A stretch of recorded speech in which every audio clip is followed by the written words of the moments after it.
Merci. Nous passons à présent à notre panel consacré à une éducation orientée vers l'avenir dans un monde en mutation rapide.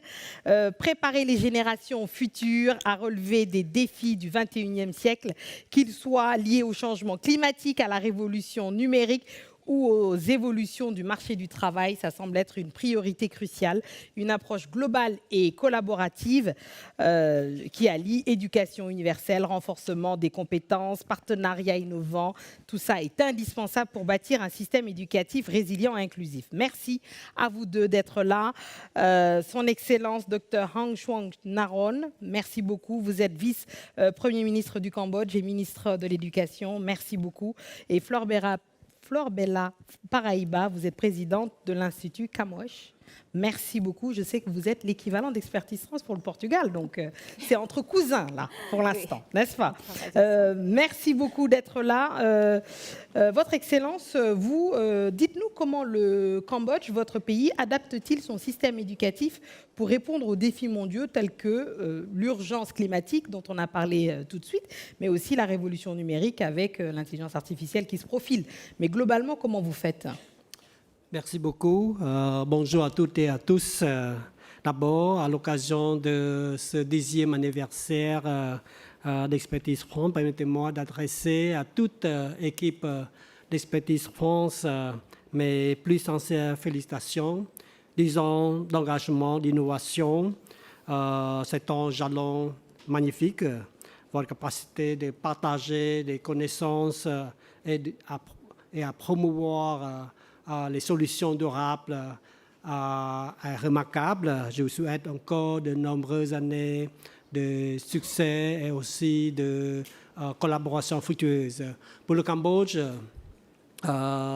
maintenant nous sommes entrés dans l'ère numérique, mais aussi nous devons faire face aux enjeux majeurs comme changement climatique. C'est pourquoi je crois qu'il faut réformer nos écoles. C'est parce que maintenant, par exemple,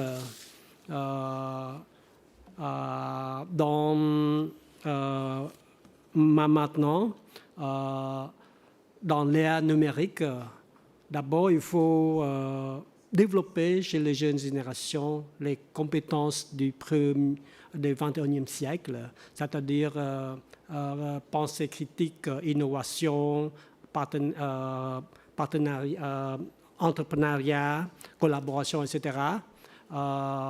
Il faut donner aussi les jeunes les compétences en intelligence artificielle. C'est parce qu'important, il faut savoir utiliser cet outil afin de trouver des solutions pour rattraper le développement, mais aussi pour promouvoir l'inclusion, pour résoudre les problèmes climatiques aussi. Il faut intégrer les technologies dans l'éducation, soit l'intelligence artificielle ou bien le numérique. Il faut améliorer les pratiques pédagogiques, c'est-à-dire que maintenant, avec le numérique, on a trop de connaissances sur l'Internet, donc donner les capacités aux jeunes de décider, d'utiliser les technologies afin de résoudre des problèmes au quotidien est très important. Bien sûr, on vous entend. Merci pour cet éclairage. Flor Bella, justement, Paraíba, quelle initiative l'Institut Camões met en place pour l'acquisition de ces compétences du 21e siècle dont vient parler son Excellence? Merci beaucoup Fatimata. Merci à Expertise France pour l'invitation et félicitations pour l'anniversaire. Alors nous sommes partenaires aussi avec Expertise France, Camões et Expertise France. Le sujet d'éducation est au centre des programmes stratégiques de la coopération portugaise. Nous travaillons surtout avec les pays africains de langue portugaise, de langue officielle portugaise, mais aussi avec Timor oriental. Et nous travaillons, par exemple, sur l'enseignement technique, la formation professionnelle. Il y a des exemples d'actions qui ont fait, par exemple, au Mozambique, pour développer les compétences techniques, y compris les compétences aussi numériques, sont centrales pour aujourd'hui, pour le monde d'aujourd'hui. Il y a aussi des projets à Guinée-Bissau, par exemple, vraiment qui ont fait la conception de ces projets avec les autorités, avec la société civile de ces pays, parce que vraiment, ça c'est vraiment important pour la durabilité des projets, d'avoir une coopération très proche pas seulement avec les autorités de ces pays, mais aussi avec la société civile. Et on travaille sur l'appui budgétaire, par exemple, spécifiquement centré sur l'éducation, l'enseignement professionnel. On fait aussi un travail sur l'enseignement et la formation des professeurs, des enseignants dans tous les niveaux de scolarisation, d'enseignement, y compris le préscolaire, qui est vraiment, c'est le début. C'est le début de toute une éducation qu'on doit vraiment centrer sur les compétences et les compétences pour l'avenir. Les compétences. Merci beaucoup justement pour cet éclairage et on va parler de formation professionnelle après l'éducation. Merci beaucoup, Votre Excellence, d'être venue. Merci, Florbert Laparaïba, d'être venu aussi. On passe à la formation et au projet REDFOP qui se passe en Angola. Ça va vous faire plaisir parce qu'on y parle aussi portugais. Gallagher, à vous pour cette séquence sur le microcrédit et la formation professionnelle en Angola.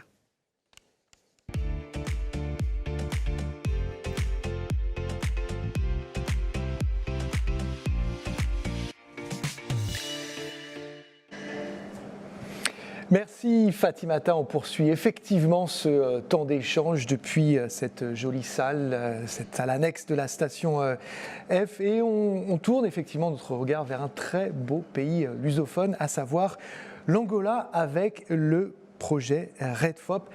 Sejam ambos bem-vindos, é grande prazer estar convosco. I'll switch to English to further avoid embarrassing myself. Joaquim Catinda, thank you so much for being with us. You're the CEO of Kishi Crédito. Et je vais passer donc à l'anglais. Merci beaucoup.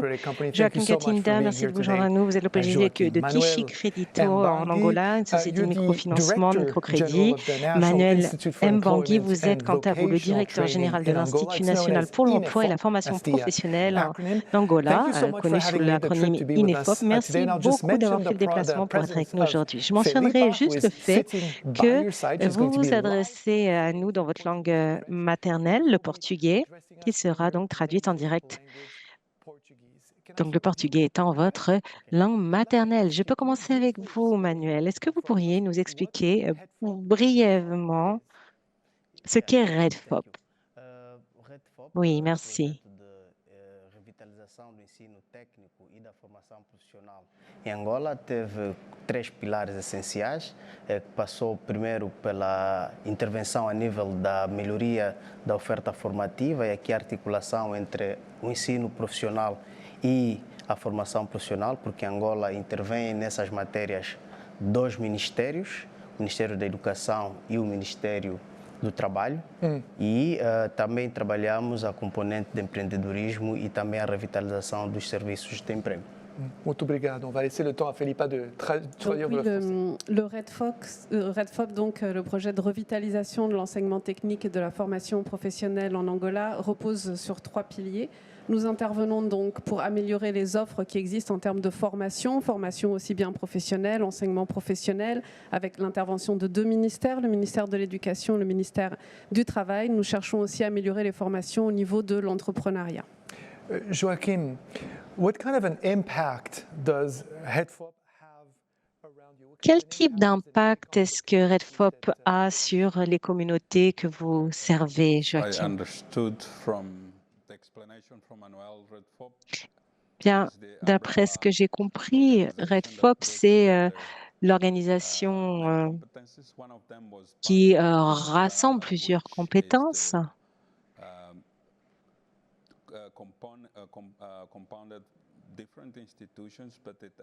et qui permet à différentes institutions de collaborer, notamment sur des projets de microfinancement par des startups. Alors, pour revenir à votre question, ça a été en fait la partie la plus visible de notre travail. Et vous m'avez dit, lorsque nous avons préparé ce débat, que vous avez vraiment... vous attendiez à des résultats qui étaient meilleurs. Oui, en fait, le taux de réussite,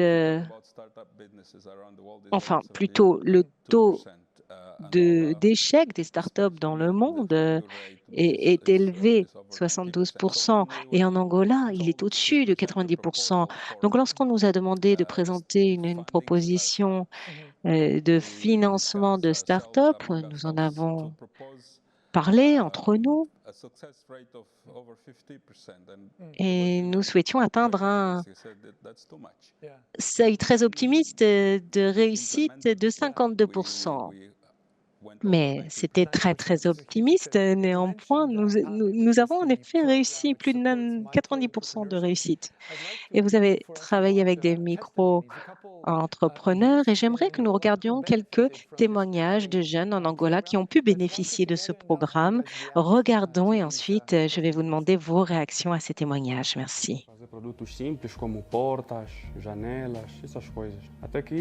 Decidimos começar a construir os produtos que fazemos hoje, como chapas de hambúrguer, fornos, grelhadores e outros. Em 2021, ficamos a saber do financiamento.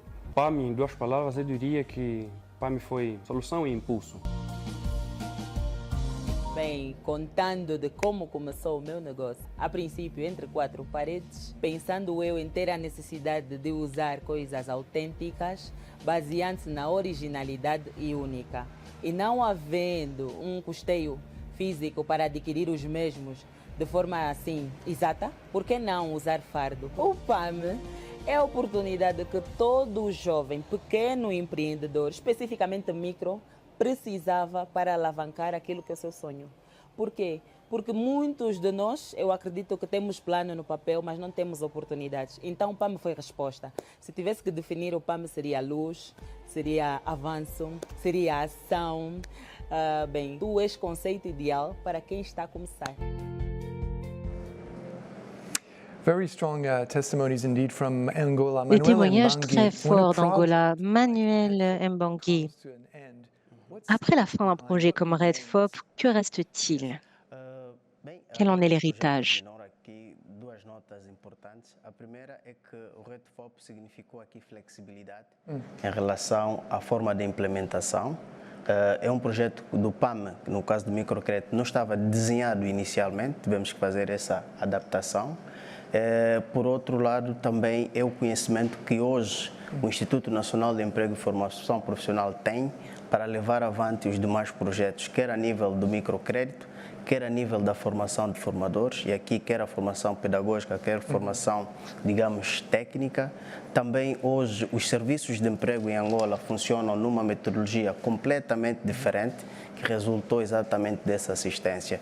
E aqui a nota, já que a última questão, é que é um projeto diferenciador porque nós trabalhamos, ou seja, não há uma imposição de parceria, há uma colaboração entre as partes, houve entendimento entre nós e conseguimos resultar num projeto que fosse win-win para os envolvidos. Muito obrigado, Joachim. Je vous laisse traduire très rapidement, s'il vous plaît. Oui, donc maintenant que ce programme s'est terminé, deux choses importantes subsistent. Tout d'abord, la flexibilité, puisque notamment le projet avec les PAM, le microcrédit, n'avait pas été conçu comme tel, donc nous avons dû nous adapter tout au long de cet itinéraire.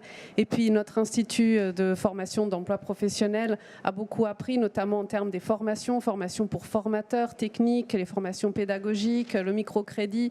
Donc vraiment, ça a beaucoup bénéficié. Aujourd'hui, nos services de l'emploi fonctionnent d'une façon complètement différente. Donc tout cela grâce à cette assistance, à cette aide. Et vu qu'il s'agissait de la dernière question, je voudrais dire que ce projet a vraiment fait toute la différence, car il ne s'agissait pas non plus de l'imposition d'un partenariat, mais d'une vraie collaboration basée sur une entente mutuelle qui a permis un succès et un projet où tous étaient gagnants. Partenariat et collaboration, ce sont certains des mots-clés qu'on a déjà beaucoup entendus aujourd'hui. Muito obrigado, Manuel. Muito obrigado, Joachim, Fatimata. Je vous repasse la main. Je crois que vous avez une très belle surprise pour nous.